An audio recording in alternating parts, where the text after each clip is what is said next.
बिस्मिल्लाहिर्रहमानिर्रहीम। अस्सलाम वालेकुम viewers, welcome to innovative cooking and baking channel. This is Nadia Parvez. और जैसे कि हमने आपको ये अंगूर दिखाए थे और कहा था कि हम फुल वीडियो लाएंगे इस हवाले से कि अंगूर का एक मज़ेदार से जूस कैसे बनाते हैं। तो एक एक दाना अलग से छांट लें और धो लें।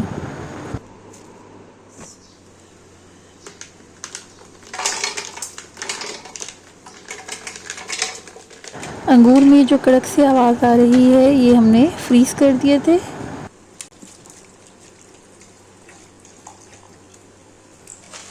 वीडियो को एंड तक देखिएगा और तमाम टिप्स को फॉलो कीजिएगा।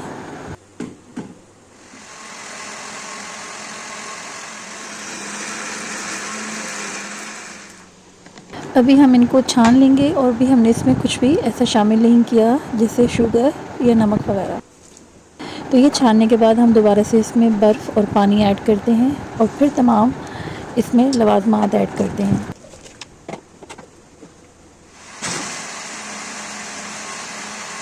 तो साथ साथ जूसे चला रहे थे और इसको छान रहे थे।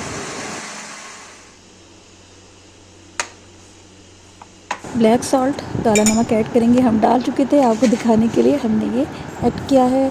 और चीनी आप अपने हिस्से ज़ायका शामिल करें। और चूँकि अंगूर भी मीठे होते हैं लेकिन हमारे थोड़े खट्टे मीठे होते हैं तो हम एहतियात से ही तब भी चीनी शामिल करते हैं। अच्छा, यहाँ पे हमने जी जो उसका खुला होल था ब्लैक पेपर ऐड की, सिर्फ आपको दिखाने के लिए कि बीच में ये सेफ्टी मेजर ज़रूर रखें। तो अभी भी देखें कितना ज़्यादा है, तो आपने एहतियात से डालना है, सिर्फ इसको छिड़कना है। इस तरह तो आपका पूरा जूस ख़राब हो जाएगा अंगूर का।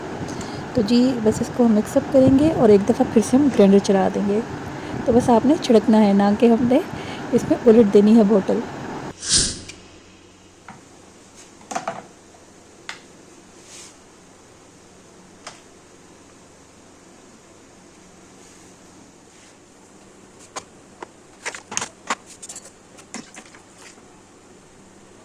बर्फ़ को क्रश करके भी शामिल करें और इस तरह से इसकी जो डिब्बी में होती हैं वो भी आप क्यूब्स भी इसमें ऐड करें तो बाद में काफ़ी देर तक चिल रहता है अगर आप इसे फ्रिज में भी रख दें।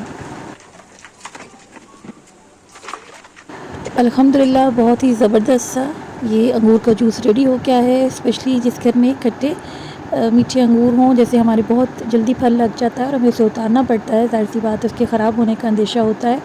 तो ये आइडिया हमें वहाँ से मिला। अल्हम्दुलिल्लाह जी, ये ज़बरदस्त सा जूस रेडी है। उम्मीद है आप इस रेसिपी को ज़रूर ट्राई करेंगे और स्पेशली जिनके घर में ये मौजूद है और जिनके आस पड़ोस में ये मौजूद है, इस तरह अपने अज़ीज़ों अपने प्यारों में सब में ये तक़सीम करें। और अल्लाह पाक तक़सीम करने की आदत की वजह से मज़ीद बरकतें, रहमतें और अपना करम नाज़िल फरमाता है। यकीनन इसकी वजह से मज़ीद बरकतें और रहमतें हम पे नाज़िल फरमाता है। अल्लाह पाक अपना फ़ज़ल, करम और रहम नसीब फरमाए। मिलेंगे जल्दी नेक्स्ट वीडियो में, तब तक अल्लाह ने के बाद में।